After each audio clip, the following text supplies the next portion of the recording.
If Vince McMahon stepped down tomorrow, ratings would still be low. If all of their shows had everything people liked from top to bottom, ratings would still be low. It doesn't make a lick of difference who is in charge, or who's writing the shows, or what time of day, or what day of the week, or what network WWE programming is on. It makes no difference. You can start a little podcast, go on temper tantrums, beg people for money, waste your breath, scream like there's no tomorrow. It's not going to make a difference. If you have a college education, then you should know how this all works. I can't believe how many misinformed people are out there that think that one man replacing another would all of a sudden make everything all better. Get over it. It won't. The fact of the matter is, wrestling isn't popular. Try to deny it, try to dispute it, try to disprove it. Wrestling wasn't madly popular since the Attitude Era. When you talk about weekly WWE programming, the Attitude Era was an outlier. They had scathing competition in WCW, a great presentation, and edgy storylines that made millions of people give the show a chance in the late 90s and early 2000s. That's all it was, a fad. They were never close to getting back to those numbers, and it may never happen again. People liked the Attitude Era for, well, its attitude. It was never thought of as an era all about extraordinary indie wrestling. There were interesting characters, and people resonated with them. We had an evil boss in Mr. McMahon, of which many other people's bosses can relate to. A jerk, an egotist, and a hole, and somebody we all want to get our hands on, but can't. Then comes Steve Austin, the fearless redneck who does just that. The storyline and more was something new that was presented to viewers. Then time went on, years gone by, and as these Attitude Era stars all went away, so did viewers.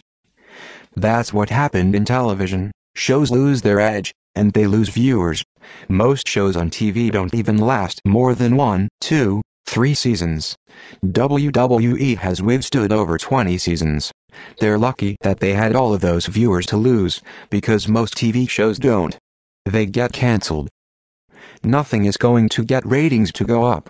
If the NXT product is so great, wouldn't you expect there to be more WWE Network subscribers? No. There hasn't even been more than 2 million subscribers. NXT is a niche wrestling product, and nobody is interested in 205 Live. Triple H is not a miracle worker. He can't turn viewer numbers around, so don't expect the product to all of a sudden be good and profitable when Vince either retires, gets sick, or dies. Hoping for that to happen does nothing for you. Triple H will still book to cater to a broad demographic, he'll still do things that smart fans will throw absolute fits over, and he'd show you to NXT for a more hardcore alternative. Truth be told, the wrestling business is tiny. You're mistaken if you think that wrestling is a huge business. The only reason WWE has managed to succeed as a wrestling business is to distance themselves from wrestling as much as possible. That's why their shows had been presentable for so long. Here's no textbook way to shoot a wrestling show other than to shoot it like a scripted drama. But other than WWE, there's no big wrestling market. The YouTube community in wrestling is a puddle compared to the video game community. For every wrestling-related channel I see, I can see about 200 or so video game-related channels. I know of quite a few notable YouTubers that are wrestling fans. Jim Sterling, Alpha Omega Sin, Pat the NES Punk, Tyrone Magnus, Raw Meat Cowboy, and of course, Keith Apicary. They all hardly ever talk wrestling, because if they did, that would be bad for their business. Wrestling isn't the cool thing to talk about. There are hundreds of millions of gamers, and only about 1 million true wrestling fans. On top of that, wrestling is just simply frowned upon in society. Advertisers, both in the TV and internet business, want nothing to do with wrestling.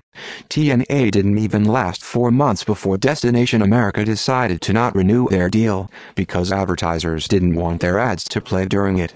This is supposedly the second biggest wrestling promotion, and they aren't even on nationwide TV. As for YouTube, advertisers find wrestling to be offensive. They don't want their ads playing before wrestling content. The group from England, whom I won't mention by name, got severely affected by it. You would expect things to be different if wrestling was more acceptable to society. Wrestling would be a bigger industry, more promotions would start up, more athletes would pursue it, it would appear on TV more, and more importantly, WWE would get higher ratings than what they're doing, and that isn't the case. Wrestling simply just isn't as big as we all thought it was. The business changes. Over time, things get more popular, like video gaming, while wrestling gets less popular. Am I worried about WWE? No. There will always be fans to invest in the company, but it won't ever be as populous as it used to be.